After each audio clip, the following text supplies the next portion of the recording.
आपका कार्यक्रम पहले से तय था, उससे पहले बीजेपी के सभी बड़े नेता पहुंच गए अवंतीबाई प्रतिमा जी की माल्यार्पण करने हैं।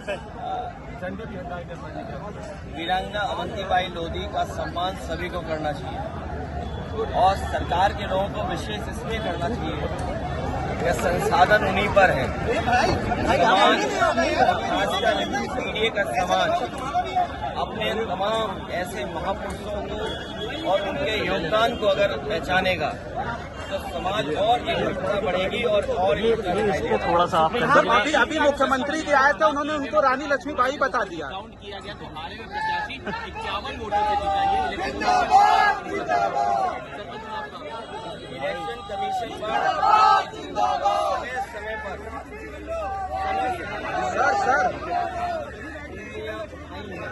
थोड़ा नीचे करो। और चाहे वो प्रधानी का चुनाव हो, विधानसभा का चुनाव हो, लोकसभा का चुनाव हो या अन्य चुनाव हो, ये इलेक्शन कमीशन की जिम्मेदारी बनती है कि निष्पक्ष चुनाव हो। निष्पक्ष चुनाव के साथ साथ इलेक्शन कमीशन की इंस्टीट्यूशन में लोगों को और भरोसा बढ़े। इधर जो हम लोग देखते हैं कि इलेक्शन कमीशन के जो फैसले हैं, इलेक्शन कमीशन का जो काम करने का तरीका है, उससे लोग संतुष्ट नहीं हैं, अविश्वास पैदा हुआ है। अभी हाल ही में जो वोट चोरी, वोट डकैती को लेकर के बड़े पैमाने पर देश को इंडिया गठबंधन और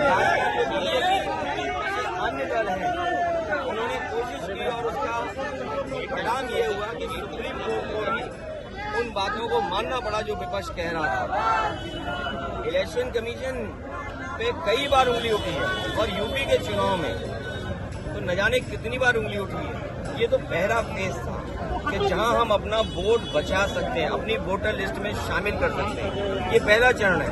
लेकिन इसके बाद जो प्रशासन काम करता है, सरकारें जो काम करती हैं, उस पर इलेक्शन कमीशन कोई कार्रवाई नहीं करता।